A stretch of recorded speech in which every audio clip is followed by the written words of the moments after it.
Ok, les chutes de prix, ça fait peur, mais en fait, je vous rassure, à moyen terme, la bulle n'est absolument pas finie. Mes pronostics sont très positifs.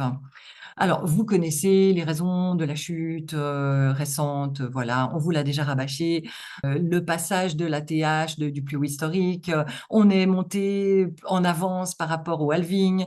Il y a la pause de l'été qui fait de la volatilité, donc c'est traître, hein, ça peut monter dans les deux sens, ou monter ou descendre. Les présidentielles qui sont plus positifs ou négatifs dans certains pays, surtout aux USA, les mineurs qui capitulent, qui vendent, etc. On vous a déjà rabâché tout ça.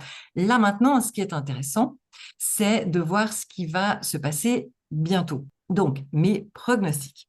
Alors, regardez cette image comparée avec la bulle précédente. Vous voyez, quand vous voyez cette ligne bleue, eh bien, c'était le passage du plus haut historique précédent, hein. Et en ce moment, on est en train de le passer. Alors, selon les différents cycles, ça a pris plus ou moins de temps, vous le savez, et en ce moment, pour tout plein de raisons, ça prend un peu plus de temps que la dernière fois. Mais on va le passer. Et on est quand même au début de la bulle. Comment on le sait? Parce que tous les indicateurs fondamentaux sont excellents. On pourrait passer des heures à vous montrer des tas de graphiques sur l'adoption, sur l'utilité, sur même les gouvernements s'y mettent. Donc là, il n'y a pas de souci avec l'adoption. Maintenant, qu'est-ce qui va se passer?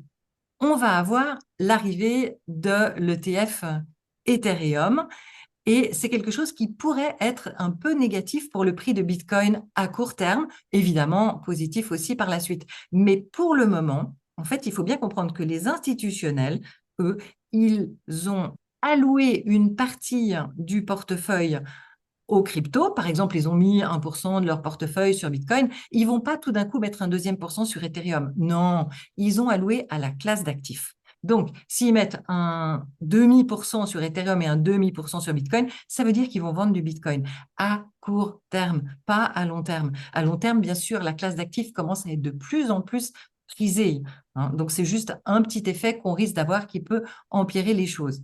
Mais sinon, qu'est-ce qui va se passer? Donc, regardez cette jolie flèche que je vous ai dessinée.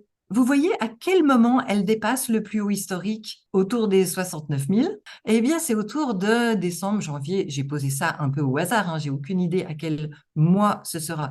Mais c'est pour exprimer qu'on est trop en avance dans le cycle, hein, par rapport aux autres cycles. En plus de ça, ce cycle pourrait être même plus long que les autres parce que les institutionnels et les gros comptes sont plus lents.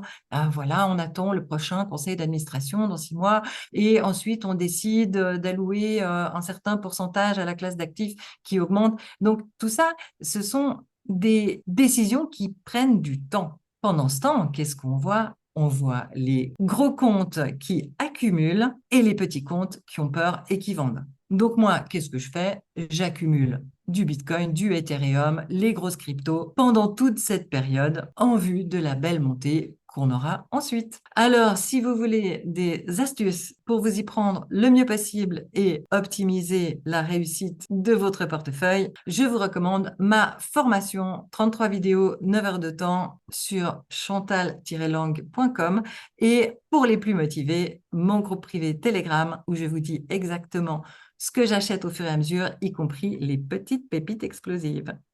À bientôt!